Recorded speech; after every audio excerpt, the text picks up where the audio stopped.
Hello and welcome to Truth versus Hype. There was no shortage of dramatic headlines from the elections this week, but the one that we've selected for today is the return of Amma, Jayalalitha's surprise win in Tamil Nadu.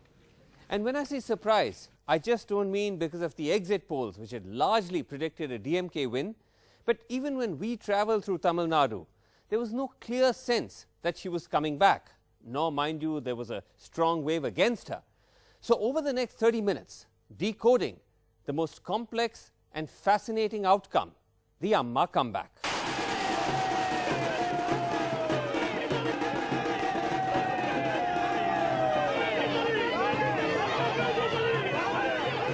A day after the victory, a victory march.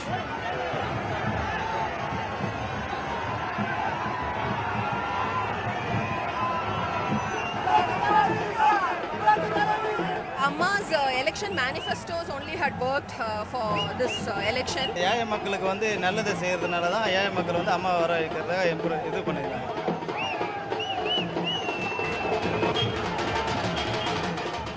The Jayalalithaa comeback all the more remarkable, not just because of the pendulum nature of the past 3 decades of Tamil Nadu politics, but because also of the less than impressive track record of a government of the past 5 years. For one, here was Jayalalithaa sent to jail after being convicted of corruption charges while in office. She was later acquitted, but the challenge to the acquittal is pending before court. As we had reported last year, the acquittal order was full of anomalies. The judge claimed that she had actually taken a large number of legitimate government loans that allowed her to buy all these land assets. He also reduced the percentage of income which the prosecution claimed. Both these together allowed him to argue that her proportion of disproportionate assets was just under 10% of her income. Anything under 10%, he said, is legal, and acquitted her. Then there was the legendary lack of access, which even drew this sharp comment from the Union Power Minister. Why this problem is only there in Tamil Nadu?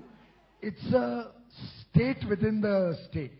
It's a part of the country where I can't even reach out to the Chief Minister. I've made several attempts to talk to their leaders without success. So I have access to 28 states in this country. But on the 29th state, even if I call up and want to talk, I talk to the Power Minister. He hears me and he says, okay, I'll talk to Amma and get back to you. Ill health too appears to have slowed her down, as we saw at a rally in Salem when she took the stage, leading to a dramatically curtailed campaign. In every case, she had to give a speech entirely while seated.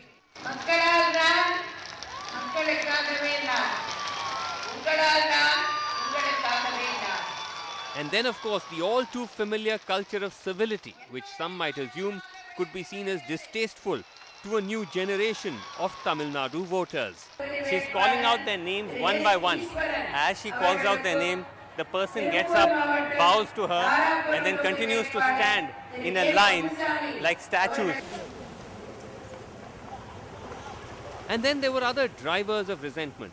The devastation of the Chennai floods, which many felt was ineptly handled by the state government, but also other factors that rarely made the national headlines. It started with something apparently very small.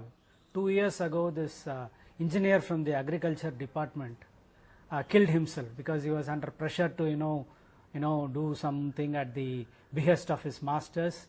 He couldn't bring himself to do that. He killed himself. From that point on, that was not then. From that point on, the mild simmering discontent, basically what happened was the errors and sins of omission and commission of the previous DMK government, that clouded the vision of the people for 3 years.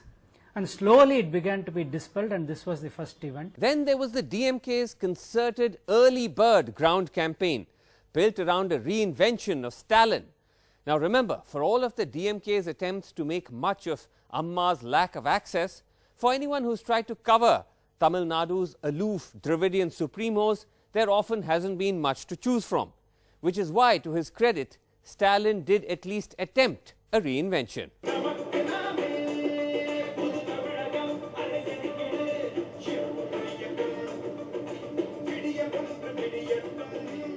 These are examples of the DMK's notoriously aloof heir apparent going out of his way to appear as a man of the people.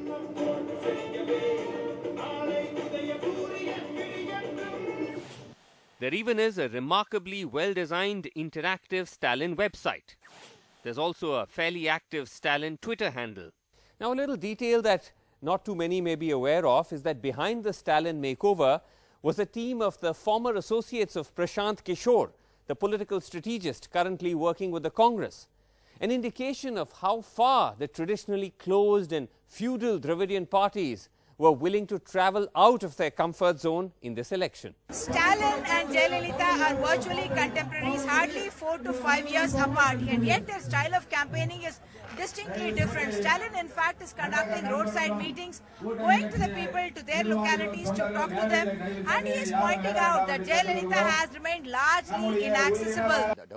Stalin made himself available to the media, perhaps like never before. Of course, in these interviews, he always emphasized that his father at 93 was still the declared chief ministerial candidate. I'm 63 years, sir. No, I'm not younger. No, I know, but your father is 90 plus. I mean, he's very alert, but he's 90 plus. But why is there no succession? Why are you not taking on the party? 39 years. 39. But it was clear that it was only a matter of time before change would come. அவர் முதல்வர் ஆகிறதுக்கு வாய்ப்பு கொடுக்கணும்ங்கறவங்களுக்கு நீங்க என்ன சொல்வீங்க? அவர் முதல்வர் ஆகிறதுக்கு வாய்ப்பு தரணும். And yet all of this, Amma's jail time, Amma's aloofness, the Stalin roadshow, did not prove compelling enough reasons to vote her out. But if any solace to her rivals, the victory gap was made fairly close by all of these factors. Much closer perhaps than in any election in the past. Take a look at the last 4 elections in Tamil Nadu and their results, just for perspective. The pendulum swinging dramatically between the DMK and the ADMK from 96 to 2001 to 2006 and to 2011. But then look at 2016, with the DMK coming to almost 100, just about 35 short of the ADMK. Also, the vote share difference between both formations, this time just barely a few percent. In fact, in at least 23 seats listed here, the margin of victory for the AIA-DMK was less than 2%. So what tipped the scales towards the ADMK? From purely the lens of electoral math, one factor appears to be the PMK of Dr. Ramados, not the third front of Vijaykanth, which has failed to make any impact, though many thought they would be spoilers. But it's the PMK, which had allied in the past with the DMK, but this time which chose to go it alone and might well have spoilt the DMK's party. In 31 seats that the DMK lost, the PMK's vote share was more than the margin of victory. They have tied with the PMK. PMK would have won seats. DMK would not have gained. The problem with tying up with PMK always is that, as a saying in Tamil, roughly translated, it means, you bring the rice flakes, I'll bring the husk. Both of us will, blow it and eat it. They don't bring anything to the table. Another factor, if you go across Tamil Nadu's results region by region, both parties are fairly evenly matched. In fact, in Chennai, the DMK did remarkably well on the back of anger against the Jayalalithaa government's inept handling of the floods, like voices we heard in Saidapet, a low-income area. Help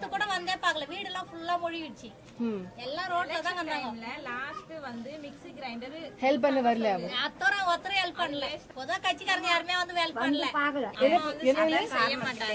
அம்மா வந்து சிட்டிக்கு செய்ய மாட்டாங்க அவங்க வந்து கிராமத்துக்கு பாதி இடத்துக்கு தான் அவங்க செய்வாங்க. Except in western Tamil Nadu, this is where the AIA-DMK pulls away, sweeping that region comprehensively. Politics of Jayalalithaa is very interesting. She not only inherited MGR's vote bank, she has expanded that vote base. That is the primary thing that we have to keep in mind. See, MGR was strong in the south and in the west. He was strong in the rural areas. What Jayalalithaa has done is she has expanded it into the urban areas, a limited extent to the to the middle classes, but strong inroads into the Brahmins and upper caste. So in hindsight, it could be argued that with the right alliances and the right poll arithmetic, the outcome could have been significantly different. But the fact is that for all the Amma liabilities that we went over, voters still didn't overwhelmingly find fault with the past 5 years of her rule. And one of the reasons often cited, and which I agree with, was with the extraordinary spread of handouts that she delivered. We found that's all she wanted to speak about in her speeches. விலையில்லா கறவை பசுக்கள் மற்றும் வெள்ளாடுகள் வழங்கும் திட்டம், விலையில்லா mixie grinder மற்றும் மின்விசிறி வழங்கும் திட்டம். On the ground, the delivery was, as is the case with most of Tamil Nadu's welfare programs, fairly effective. Laptop hai idu? Amma laptop. Grinder hai idu? Grinder. This is an Amma canteen that is extremely popular among people, and people talk about the fact that affordable meals are there inside. We will walk inside and you will see that it is a very clean place. Lots of people come in and in fact use this facility to get their morning breakfast and also get to their offices in time. Is this one of the big reasons you think AIADMK came back? Yes, it is very useful for, because I am an IT professional, so useful for time management and very affordable also. Yes.